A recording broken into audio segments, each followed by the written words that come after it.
Bonjour et bienvenue en Transparence, le magazine de la rédaction qui parle de l'actualité, qui donne la parole à ceux qui font l'actualité. Et notre invité ce midi, c'est le président du Congrès, Rocco Hitton. Bonjour. Bonjour. Merci d'avoir accepté notre invitation tout de suite pour entrer dans le vif du sujet. Est-ce que vous avez le sentiment que l'on est sorti de la crise sanitaire, que l'on a évité le pire en Nouvelle-Calédonie ?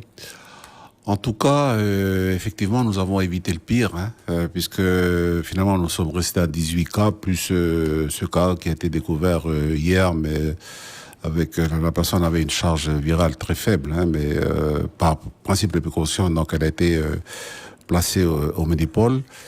Et il me semble que pour le moment, on peut dire que on n'est peut-être pas arrivé à la fin, parce que bon, ce virus est tellement incroyable, en tout cas dans ces développements que nous pouvons lire sur Internet et dans les médias, qu'on ne sait jamais avec ce virus. Mais pour le moment, la Nouvelle-Calédonie est quand même sortie d'affaire. Là. Voilà. Alors comment est-ce que vous avez vécu toute cette crise ? Le Congrès a été associé à la gestion des choses, des décisions. Dès le début, vous aviez demandé d'ailleurs à l'être. Dès le début, j'ai effectivement demandé à l'aide, parce que quand le premier cas est rentré, ou en tout cas a été identifié, si je me trompe pas, ça devait être le 18 mars, avec ce couple-là qui venait d'Australie, mais en provenance de Strasbourg. On s'est concerté au niveau du Congrès, au niveau de mon cabinet, et on s'est dit que face à ce virus qui pouvait être vraiment dangereux pour le pays et pour la vie de nos populations, il fallait que les institutions travaillent ensemble. Voilà. Pendant quelques jours, nous n'avons jamais été approchés, ni quelque soit approchés par le gouvernement ni l'État. Et j'ai pris l'initiative donc en fin de semaine, donc aux alentours du 21 mars, de solliciter, d'interpeller le gouvernement.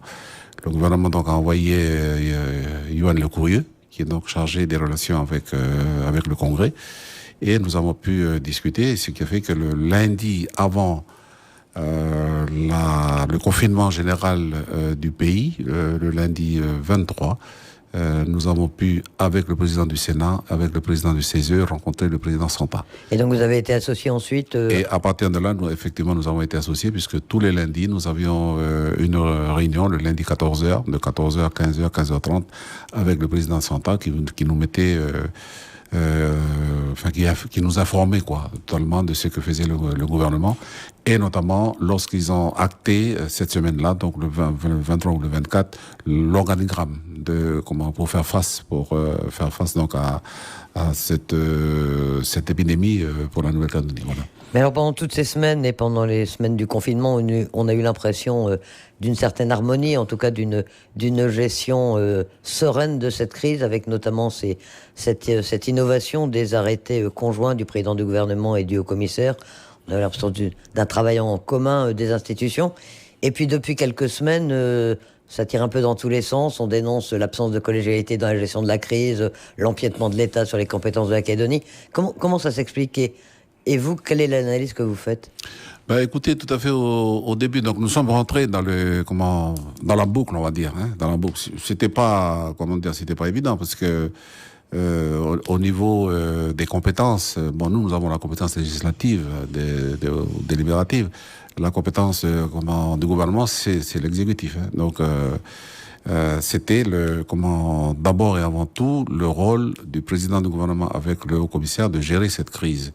Mais comme c'est un petit pays, comme j'avais eu l'occasion souvent de le dire, comme nous les Océaniens, nous les Kanaks de Nouvelle-Calédonie, nous avons payé notre tribut, si vous voulez, aux différentes épidémies, puisque dès le début des premiers touchés de bateaux en venant d'Europe, et notamment avec James Cook, et puis ensuite tous les bateaux qui ont suivi, il y a eu énormément d'épidémies ici qui a quand même éradiqué une partie de la population kanak. Donc, si vous voulez, c'est resté ça dans notre mémoire, c'est un peu dans nos gènes, cette affaire-là. Et assez rapidement, d'ailleurs, les coutumiers se sont organisés dans leurs tribus, ils ont monté des cellules de crise un peu partout, les coutumiers de l'IFU, donc ont fermé les aéroports dans les îles. Et moi, en tant que président du Congrès, avec le président du Sénat coutumier, le chef de La Roche, Monsieur Sinewami, on s'est tout de suite rapproché, puis on s'est dit, mais il faut pas rester comme ça en entendant, en étant observateur de ce que font le président Santa et le haut-commissaire. Il fallait rentrer dans la boucle. Et c'est ce qu'on a fait, parce que c'est la Nouvelle-Calédonie, c'est notre pays, il faut protéger nos populations. Et donc, on l'a fait. Ça n'a pas été facile. Voilà, justement, ça n'a pas été facile. Parce que par rapport à votre question, ça n'a pas été facile dans la mesure où c'était quand même un combat de presque tous les jours, hein, parce qu'il fallait aussi nous imposer, ou en tout cas solliciter à chaque fois le gouvernement qui prenait des décisions tous les jours, parce que c'est tout à fait normal dans une crise. Il y avait une situation d'urgence. Hein. Voilà, il fallait réactif tout le temps. Et eux, ils se réunissaient tous les jours, hein, au niveau du gouvernement. Nous, on était sollicités par des échanges d'informations, parce qu'ils nous envoyaient des informations. Mais il nous arrivait, à partir du moment où nous avons mis en place notre propre cellule de crise sanitaire au Congrès, assez rapidement, dès le 23 mars, eh bien, nous avions toujours un décalage entre ce que nous aurions souhaité les propositions que nous avons souhaité amener au niveau du gouvernement, de la cellule de crise du gouvernement, et qui puisse être prise en compte. Mais quand on envoyait on transmettait nos propositions, ils avaient une longueur d'avance sur nous. Et il y avait toujours ce décalage-là. Ça c'est sur quoi? Sur le rapatriement, par exemple, sur le rapatriement des Calédoniens. En fait, c'est surtout. Mais il y avait la question du rapatriement. Là, enfin, c'était surtout quoi. Ça, c'était un peu le déphasage, si vous voulez, entre le Congrès, le Sénat coutumier, le CESE et le gouvernement. Voilà, le gouvernement. Après, au niveau du gouvernement, ils avaient quand même pas mal de problèmes entre eux. Hein. Enfin, quand je dis entre eux, c'est en fait ce chevauchement ou cet empiètement des compétences. Hein. Entre l'État et la Nouvelle-Calédonie. Entre la Nouvelle-Calédonie et l'État. Parce que c'est vrai que la Nouvelle-Calédonie a la compétence santé sanitaire. Bon, ça, c'est tout à fait sa compétence. C'est une compétence qui a été transférée, c'est irréversible, sanctuarisée, on va dire, au niveau constitutionnel. Et personne ne conteste, hein, l'État ne revient pas dessus. Personne ne conteste. Mais à partir du moment où cette crise engendrait des initiatives ou des décisions qui concernaient les compétences de l'État, notamment sur la question des libertés individuelles, par exemple, pour enfermer les gens. Le confinement déjà, ensuite dans la quinzaine, la troisième semaine, etc. On mordait sur les compétences de l'État, et c'était l'État qui était compétent pour prendre des décisions à ce niveau-là.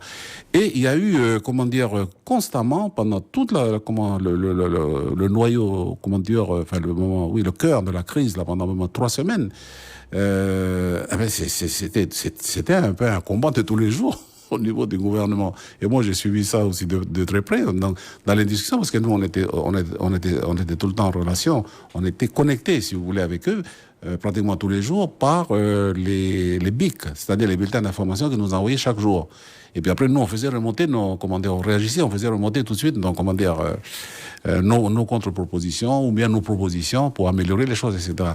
Et on voyait bien que, entre le haut-commissaire il fait son boulot, il défend les intérêts, pas les intérêts, mais les compétences de l'État, et le président du gouvernement qui défendait les compétences de la Nouvelle-Calédonie, et ça se passait pas toujours, et notamment sur la question non seulement du confinement de la quatorzaine, etc., mais c'est aussi sur la question des rapatriements et de la fermeture ou non des aéroports et des vols. Là aussi, il y a eu beaucoup de débats entre eux. Voilà. Mais et entre nous. Voilà. L'objectif de tout le monde, c'était de toute façon de protéger la Nouvelle-Calédonie et d'éviter que le seul objectif pour nous, c'était quoi? C'était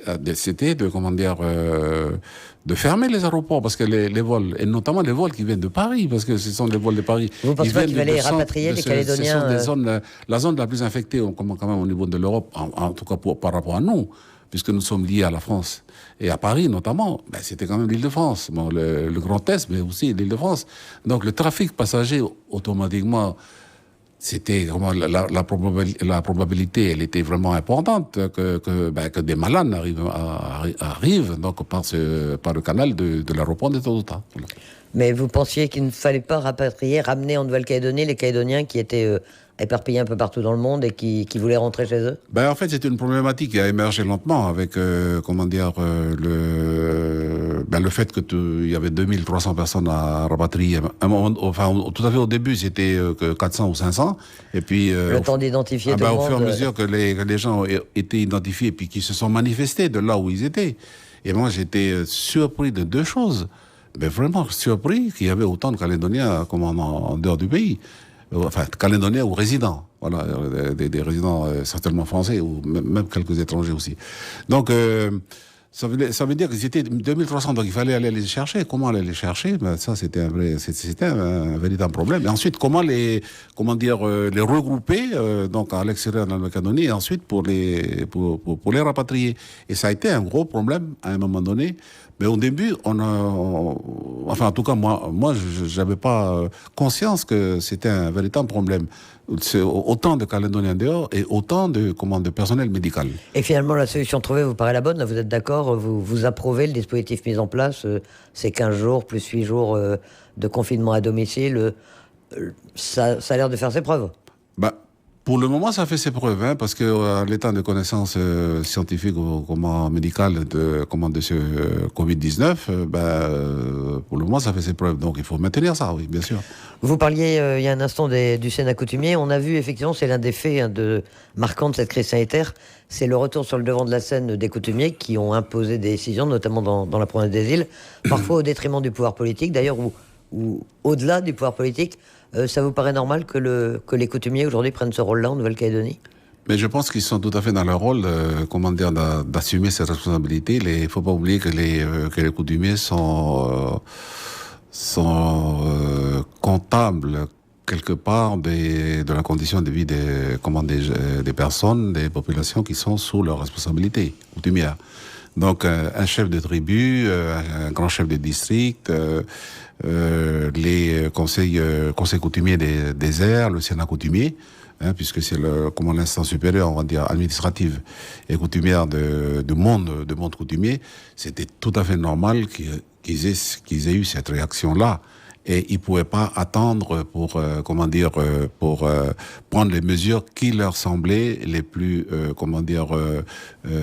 importantes, les plus importantes pour pouvoir protéger leur population. Il fallait absolument protéger leur population et ils l'ont fait. Même si leur pouvoir va au-delà parfois, où ils ont pris un pouvoir supérieur à celui des élus municipaux ou provinciaux. Après, ce sont leur pouvoir, eux, ce qu'ils regardent, c'est la vie des gens. Après, à la limite, ils s'assoient dessus, sur les pouvoirs des communes ou autre chose. Et vous trouvez ça normal? Moi, je trouve tout à fait normal. Moi, je trouve que d'abord, ils ont réagi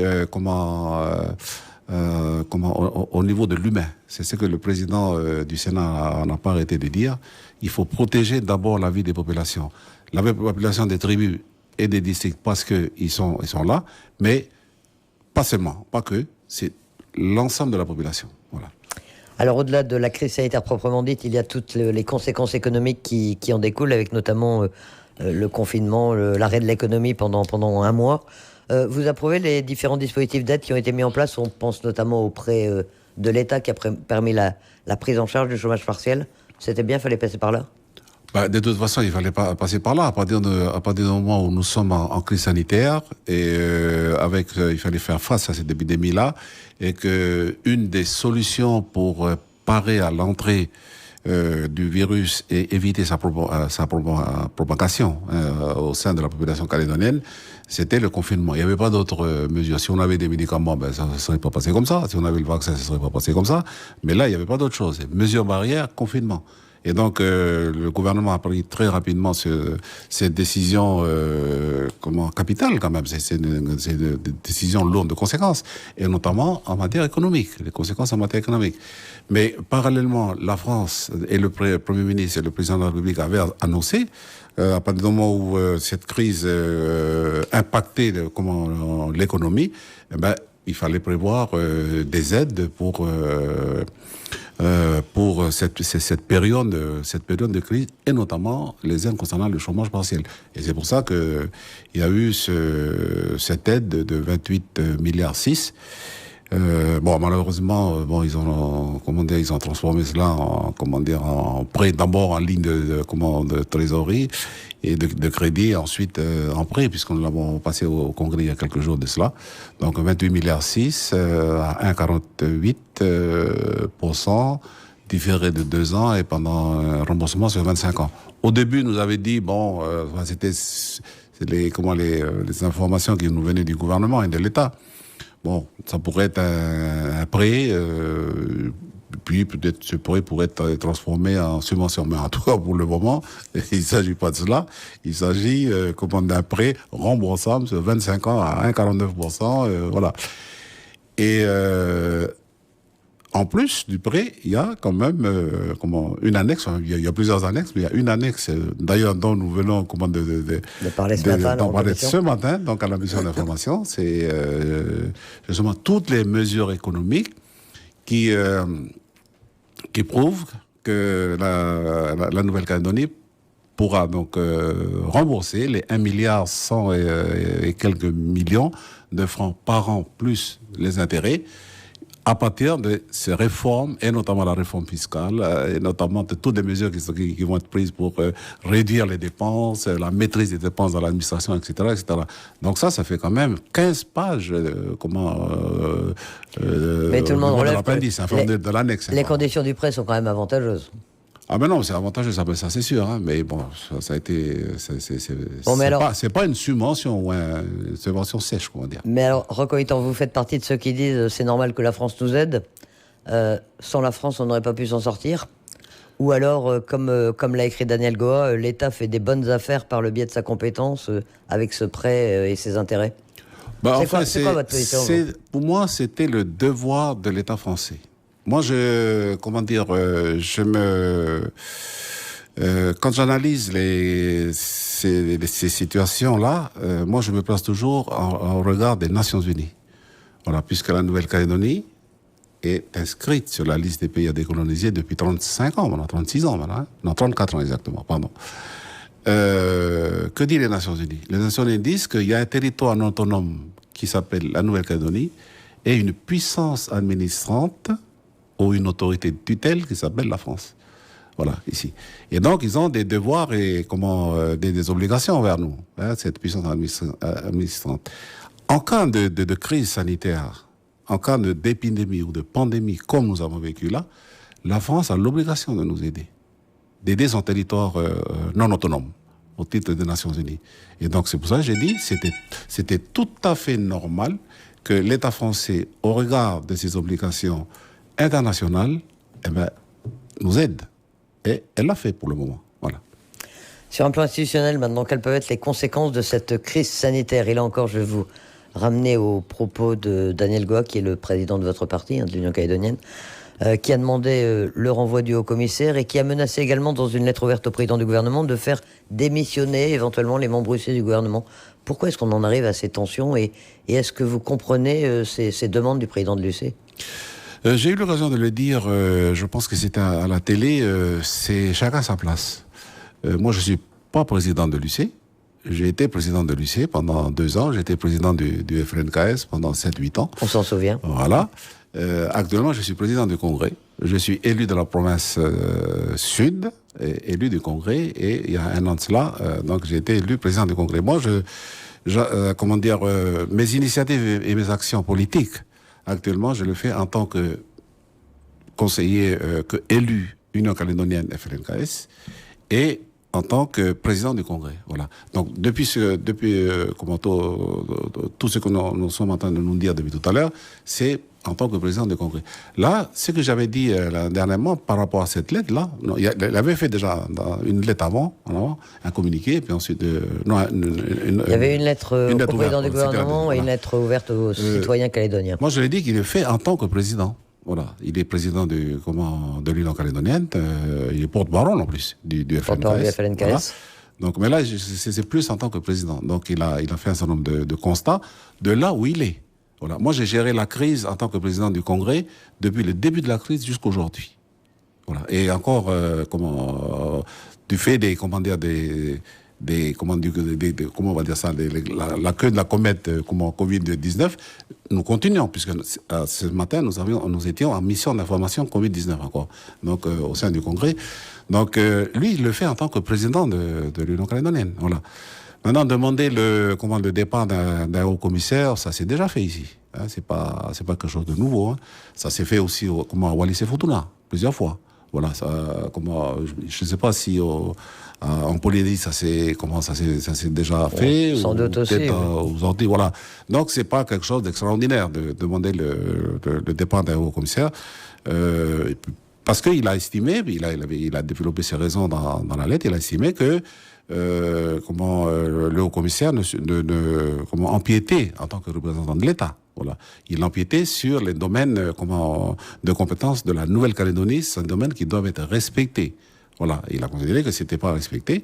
Et de l'autre côté, en tout cas ce que j'ai compris de sa lettre, il a estimé que le président du gouvernement, donc chargé de défendre les compétences de la Nouvelle-Calédonie, il s'est pas assez défendu face à l'État et que dans la plupart des cas, il s'est laissé entraîner par le haut-commissaire dans les prises de décision au détriment de ce que pouvaient penser ou réclamer certains membres du gouvernement. Donc moi ce que j'ai dit là, j'ai dit il le fait en tant que président de l'Union calédonienne. Demain, nous serons tous à Koné, puisqu'il y a un comité directeur normal. Vous y serez présent? Voilà, je pense qu'il sera présent, oui. Mais vous y serez aussi? Ah moi je serai là, oui, bien sûr. Donc nous aurons l'occasion d'en discuter. Voilà. L'ambiance est comment actuellement à l'Union calédonienne, même si, comme militant de base de l'UC, vous sentez les choses comment pour l'instant? Il y a eu un étonnement par rapport donc, aux prises de position du président Goa, et puis ensuite les gens discutent dans les structures, voilà, tout à fait. On verra ça, on verra ce qui sortira demain de ce comité directeur. L'une des informations, l'un des faits politiques des derniers jours, c'est la demande des indépendantistes d'un report de la date du référendum. La décision a été actée par le bureau politique élargi samedi dernier.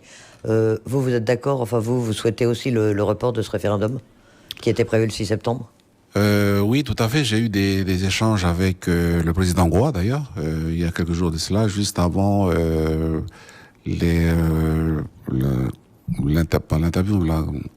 l'entretien téléphonique avec le Premier ministre, donc il y a 2 semaines de cela.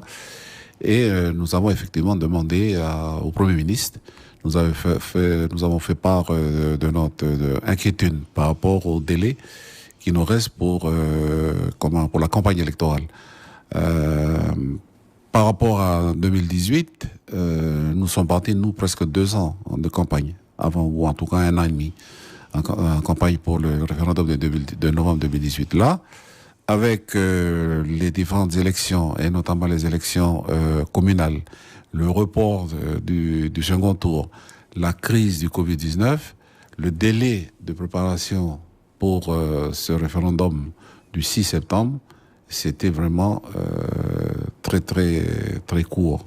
Alors, c'est pour cela que s'il y avait une possibilité de reporter de quelques semaines, c'était c'est 6-7 semaines de plus que vous demandez, vous proposez le 25 octobre. En fait, Elisabeth, nous retombons, enfin nous les indépendantistes, nous retombons sur ce que nous avons défendu, nous. Oui, l'année dernière, au comité de signataires, oui. Nous avons insisté pour que ça se fasse en novembre. Et puis, comme Mme Baquet et son groupe demandaient que ça se fasse en fin 2019 ou début 2020, le Premier ministre, dans un esprit consensuel, elle a dit on va couper la poire en 2, et c'est comme ça qu'on est arrivé au 6 septembre. Mais nous, on était plus pour novembre. Mais du coup, on redemande encore là, on reformule la même demande. Vous savez que ça avait duré des heures au comité des signataires pour fixer la date quand même. Hein. Exactement. Bon, aujourd'hui encore, les non-indépendantistes ne souhaitent pas, aux dernières nouvelles, ne souhaitent pas le report. Alors comment est-ce qu'on décide? Est-ce que le Premier ministre va à nouveau chercher un consensus? Est-ce que vous allez en parler avec vos partenaires locaux, savoir comment vous arranger pour trouver une date? On ne va pas faire une crise politique sur une date quand même, si? Non, nous avons fait part de notre proposition et de nos craintes, voilà, pour ce référendum-là, de l'impréparation, on va dire, suffisante pour ce référendum. Maintenant, c'est le Premier ministre qui décide, puisque c'est l'État. Donc, il prendra il prendra les dispositions pour voir les uns et les autres. Et si c'est le 6 septembre, vous irez quand même? Ah ben de toute façon, je vois pas comment faire autrement. Hein, mais ça peut changer quoi, un mois et demi de plus de campagne? C'est vraiment déterminant? Parce qu'on est quand même un peu en campagne permanente. En tout cas, nous avons des indications techniques très précises qui nous disent quoi? Qui nous disent que la campagne pourrait faire évoluer les scores indépendantistes. Et pas l'autre, bah ça, forcément. Non, le score indépendantiste. Donc ça veut dire que nous tenons vraiment à être très prudents, enfin très vigilants à ce que notre demande puisse être suivie d'effet quand même. Voilà. Vous pensez que la cause indépendantiste a souffert de la crise sanitaire et de sa gestion? Que ça va laisser des traces? À ce stade, non, je pense pas. Je vois pas en quoi ça, dans quel sens. Il y a eu des analyses, il y a eu des points de vue qui se sont exprimés par rapport à cette crise du Covid-19 qui était quand même par nos vis-à-vis, quand on dit vis-à-vis, c'est-à-dire les partis non indépendantistes, certains en tout cas, ils ont beaucoup instrumentalisé le Covid-19. Hein. En gros, c'est ce que vous disiez tout à l'heure, Elisabeth. Sans la France, qu'est-ce qu'on aurait fait? Oui. Sans la France, on aurait fermé l'aéroport plus tôt, puis le Covid ne serait pas rentré. Mais bon, voilà, on ne peut pas refaire l'histoire. Mais nous, quand même, nous ne sommes pas tout à fait d'accord d'instrumentaliser, ce qui nous arrive par la nature, hein, pour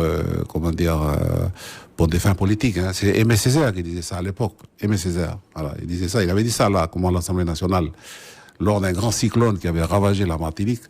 Et il avait dit au Premier ministre, mais à l'époque il était indépendantiste, après il a changé. Il avait dit au Premier ministre, au ministre de l'Outre-mer de l'époque, il avait dit comme ça que les cyclones arrangent bien les politiques de la France en Outre-mer. Voilà. Peut-être est-ce que le Covid-19 arrange la politique de la France? On vous a accusé vous aussi de vouloir l'instrumentaliser. On vous a accusé vous aussi au début de vouloir l'instrumentaliser un peu, le Covid. Ah, dans quel sens? Vous avez parlé de maladie de blanc ou d'un virus qui venait de la France. Ah non, j'ai pas parlé. C'est pas moi qui ai parlé. Ça a été déformé. C'est pas vous. Non, j'ai jamais dit que c'était une maladie de blanc. J'ai dit que c'était des épidémies qui venaient d'Europe. Bon après. Ça vient de Chine. Oui, mais c'est rentré ici, c'est pas venu de Pékin, c'est venu de l'Australie et de la France quand même. Voilà. Bon, les élections municipales, second tour le 28 juin, ça vous intéresse cette échéance? On sait que vous avez été conseiller municipal pendant un moment. Oui, j'étais une douzaine d'années conseiller municipal au Mont d'Or. Oui, c'est toujours très intéressant les élections municipales parce que quand même la commune c'est la structure de proximité qui intéresse beaucoup plus les gens, souvent, que les élections provinciales ou autres. Hein, voilà. Puisque c'est la commune, avec le temps, les populations se sont appropriées cet outil. Et ils se battent pour gérer cet outil. C'est pour ça que ça intéresse plus, le local, ce qui est local, régional. Hein. Mais donc, ce qui veut dire que au niveau politique, il faut aussi faire en sorte que toutes ces élections se passent le mieux possible. Alors là, avec le report de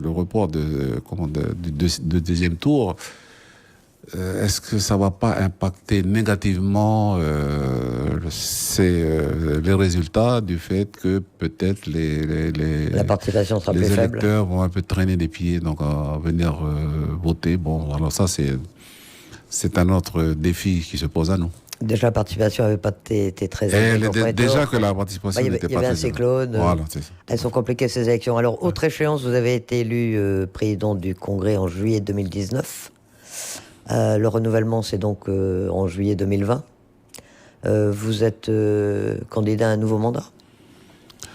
Oui, parce que ces élections sont... Le renouvellement du bureau du Congrès, c'est chaque année. Donc, à la session administrative qui s'ouvre fin juin pour 2 mois.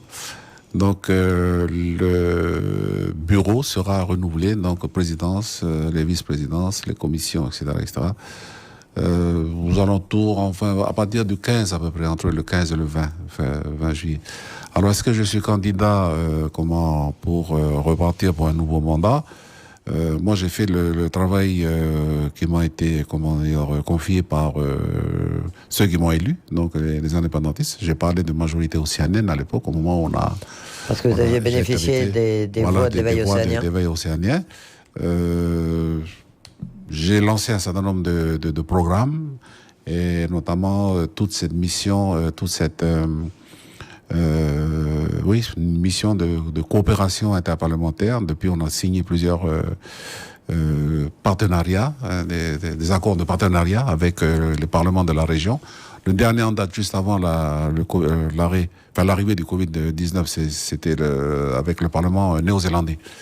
Donc, c'est un travail qui doit se poursuivre. Donc, je vais essayer de poursuivre ce travail-là. Et puis, une mission d'évaluation, une grande mission d'évaluation de la gestion, du fonctionnement du Congrès, puisque ça fait maintenant 22 ans que le Congrès fonctionne tel qu'il fonctionne là depuis l'accord de Nouméa. Et c'est important pour nous et pour l'avenir d'évaluer comment que ce Congrès évolue, si elle trouve sa place, voilà, dans toute la structure institutionnelle de la Nouvelle-Calédonie et ses relations avec le gouvernement, comment que le Congrès peut exercer un contrôle du gouvernement à partir du moment où c'est le Congrès qui vote pour l'élection des membres du gouvernement. Comment qu'on peut équilibrer aussi les pouvoirs entre les deux institutions. Enfin, toutes ces problématiques-là. Donc, c'est une mission qui a été lancée en fin janvier, donc avec des experts de très haut niveau que nous avons pu contacter. Ils ont accepté de participer avec nous pour cette mission d'évaluation qui devrait se terminer normalement là, au mois de juillet. Mais on a pris du retard avec la crise du Covid, donc voilà, ça va aller au-delà. Mais vous, c'est une fonction que vous aimez bien. Pour ce travail-là, mais évidemment, ça dépend de mon groupe, puisque c'est le groupe, en fait, UCF, LNK et nationalistes, qui va proposer donc les listes pour le Congrès, les listes des vice-présidents et les candidats pour la présidence. Et vous ne direz pas non s'ils vous proposent vous? Ça dépend. Suspense. Hier, reconvitant en clôturant la séance, il y avait une séance du Congrès qui était un peu houleuse, notamment sur le dossier d'Ercal. Vous avez tenu à avoir une pensée pour les tensions qui ont eu lieu à Bélep et à Nouméa, aux portes de fer. Il y a eu un mort à chaque fois. Vous sentez un regain de violence pour l'instant en Nouvelle-Calédonie, un regain de tension, vous en avez peur? Non, je ne sens pas ce regain de tension, mais il y a des choses qui arrivent et puis qui deviennent des faits d'une gravité exceptionnelle, quoi.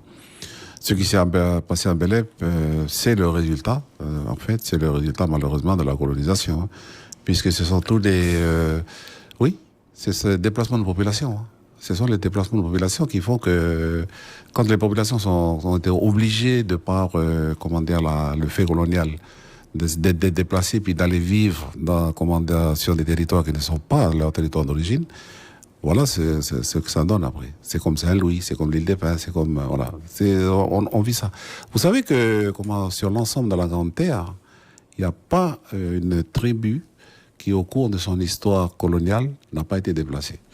Donc voilà, et après on va s'étonner pourquoi mais comment ça se fait on va vous dire que c'est l'histoire du monde et qu'il y a quand même beaucoup de gens. C'est pas l'histoire du monde, moi je suis avant d'être citoyen du monde, Elisabeth Noir, je suis citoyen calédonien, voilà. Donc moi je regarde d'abord ma lorgnette, c'est là. Les Bélep, c'est déjà arrivé il y a 30 ans que la moitié des habitants pourquoi c'est arrivé ça? Parce que ce sont des clans qui sont installés au Mont d'Or d'ailleurs. Oui, mais ce sont des clans qui sont arrivés par qui?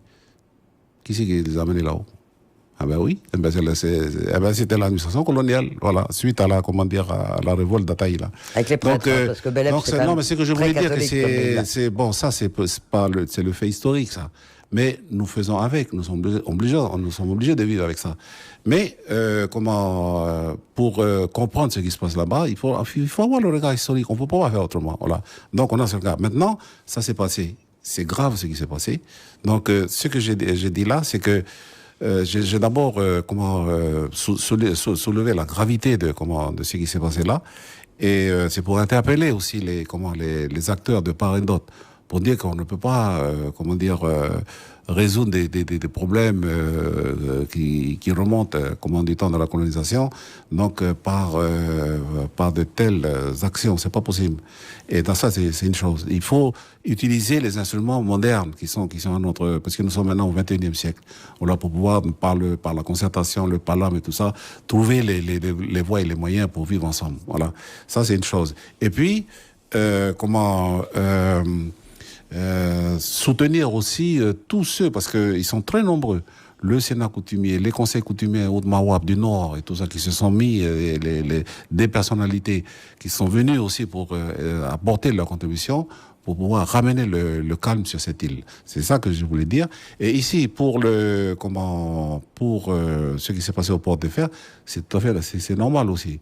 Bon, cette personne, indépendamment de ce qu'il a pu faire pour exciter les jeunes, il y a eu une réaction trop violente de la part de ces jeunes-là. Voilà. On ne peut pas tuer des gens quand même uniquement parce qu'on est en colère. C'est pas possible. Donc ça veut dire que des faits semblables ont déjà eu lieu. Bon, on aura toujours, puisqu'on est des êtres humains, il y aura toujours des choses comme ça.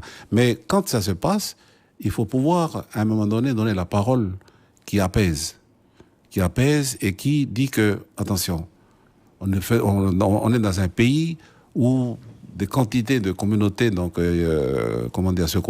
côtoient. On a des problèmes aussi avec notre jeunesse, une partie de notre jeunesse, pas toute la jeunesse, mais une partie de notre jeunesse. Mais essayons de regarder tout ça, de prendre les choses à leur niveau, et puis essayons de trouver des solutions qui puissent permettre à chaque fois de ramener le calme et la cohésion. Ce sera le mot de la fin. Merci Roch Wamitan, président du Congrès, d'avoir accepté notre invitation.